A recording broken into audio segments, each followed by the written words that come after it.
తాకట్లో ఉన్న మీ బంగారాన్ని విడిపించి ఆ రోజు ఆన్లైన్ రేటుకి కొంటాం. Sharma gold company. నమస్తే, వెల్కమ్ టు సుమన్ టీవీ. నేను గిరిజ. ఇవాళ మనతో పాటు ప్రముఖ ఆధ్యాత్మికవేత్త జ్యోతిష్య పండితులు బ్రహ్మశ్రీ సుభాష్ శర్మ గురువు గారు ఉన్నారు. వారితో మాట్లాడేద్దాం. గురువు గారు నమస్కారం. శ్రీమాత్రే నమః. గురుగారు, మనకి షట్తిల ఏకాదశి రాబోతోంది.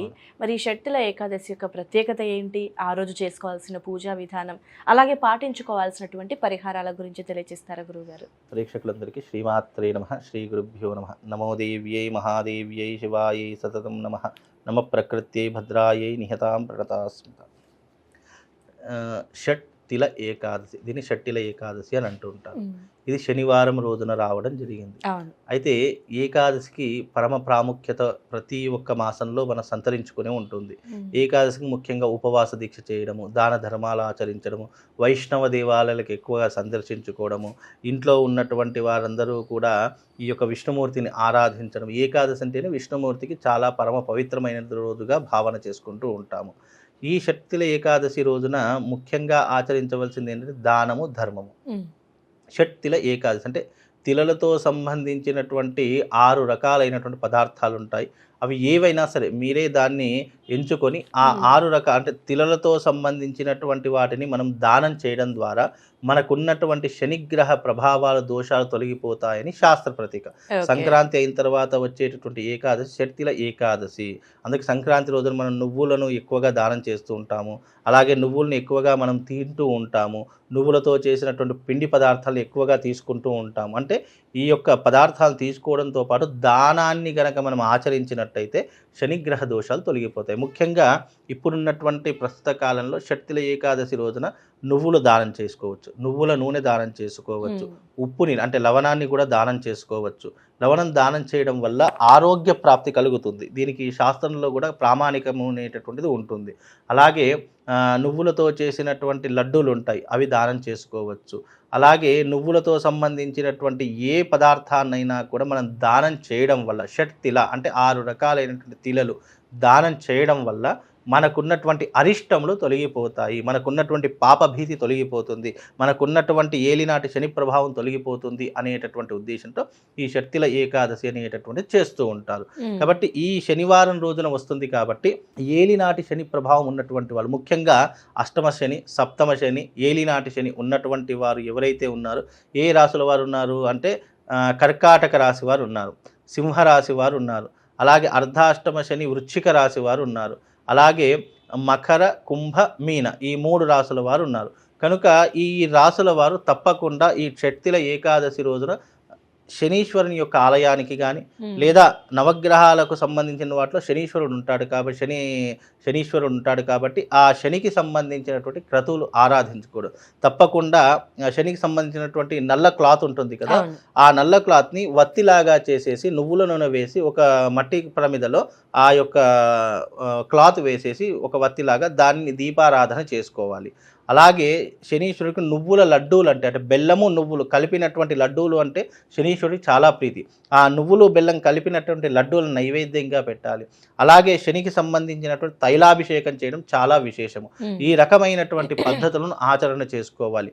తప్పకుండా ఇది ఏకాదశి కాబట్టి తప్పకుండా ఉపవాస దీక్షను ఖచ్చితంగా ఆచరణ చేసుకోవాలి. ఈ రాశులు ఇప్పుడు నేను చెప్పినటువంటి కర్కాటక రాశి, సింహరాశి, వృశ్చిక రాశి, మకర, కుంభ, మీన ఈ 6 రాశుల వారు మాత్రం తప్పకుండా ఈ నియమాన్ని పాటించాలి. ఎందుకంటే కుంభరాశి వారికి ఏలినాటి శని ప్రభావం, మీనరాశి వారికి ఏలినాటి శని ప్రభావం, మకర రాశి వారికి ఏలినాటి శని ప్రభావం నడుస్తుంది. అలాగే వృశ్చిక రాశి వారికి అర్ధాష్టమ శని, అలాగే కర్కాటక రాశి వారికి అష్టమ శని నడుస్తుంది, సింహరాశి వారికి సప్తమ శని నడుస్తుంది. కనుక ఈ రాశుల వారు తప్పకుండా ఈ యొక్క షట్తిల ఏకాదశి రోజున శనీశ్వరుడి యొక్క ఆలయానికి వెళ్ళి ఈ రకమైనటువంటి పద్ధతులను, పూజా విధానాలను ఆచరణ చేసుకోండి.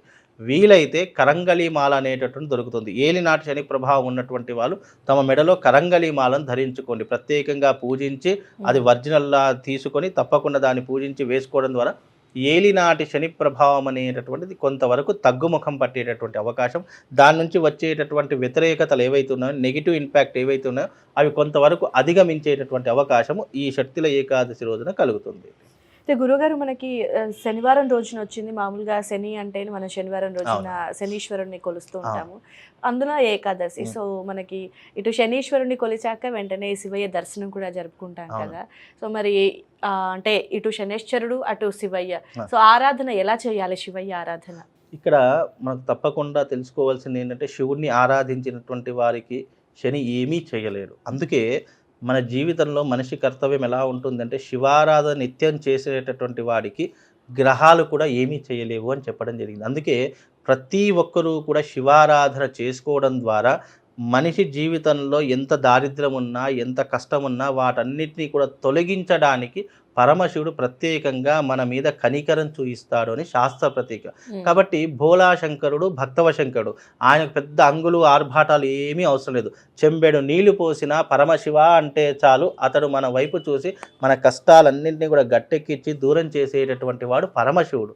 కాబట్టి ఆయనను పూజించాలి, ఆరాధన చేసుకోవాలి, అర్చన చేసుకోవాలంటే పెద్ద నియమనిష్టలు ఏమీ అవసరం లేదు. నువ్వు శివుడి ముందర కూర్చుండి ధ్యానం చేసుకున్నా, శివుడి ముందర ఒక చెంబులో నీళ్లు తీసుకొని శివుడి ముందరకు వచ్చి ఓం నమ శివాయ అని చెప్పేసి నీళ్లు పోసిన, లేదు ఒక బిల్వ పత్రం భక్తితో త్రిదళం త్రిగుణాకారం త్రియేత్రంచ త్రియాయుధం త్రిజన్మ పాప సంహారం ఏకబిల్వం శివార్పణం అని ఒక బిల్వ పత్రం పెట్టిన ఇక శివుడు పరమానంద భరితుడైపోతాడట. ఇక మనకు ఏం కోరుకుంటే అది నెరవేరుస్తాడు. అందుకే ఆయన భక్తవ శంకరుడు, భోళా శంకరుడు, భోలాగా ఉంటాడు, ఏది అడిగితే అది ఇచ్చేస్తూ ఉంటాడు. కాబట్టి ఆయనను అర్చించితే చాలు ఎన్ని దోషాలున్నా ఎన్ని గ్రహపీడలున్నా ఆయన నామం చెప్పినంత మాత్రం చేత అవన్నీ దూరం అయిపోతాయని శాస్త్ర ప్రతీక. ఇంకోటి ఉపవాస దీక్ష కూడా చాలా ప్రత్యేకమైనటువంటిది. కాబట్టి ఉపవాస దీక్ష చేసేటప్పుడు కూడా నిజానికి ఏకాదశి ఎవరైతే ఉపవాసం చేస్తారో మరునాడు తెల్లవారితే ద్వాదశి వస్తుంది. ద్వాదశి రోజున ఏం చెయ్యాలి, ఏ రకంగా భోజనం చేయాలి? ఇక మనం నేను అంత ఉపవాసం ఉన్నాం కదా అని చెప్పేసి పొద్దున్నే వంట చేసుకొని ఏం చక్క కడుపు నిండా తినడం కాదు. ఆ రోజున ప్రత్యేకంగా ఆచరించవలసింది ఏంటంటే అతిథి భోజనం.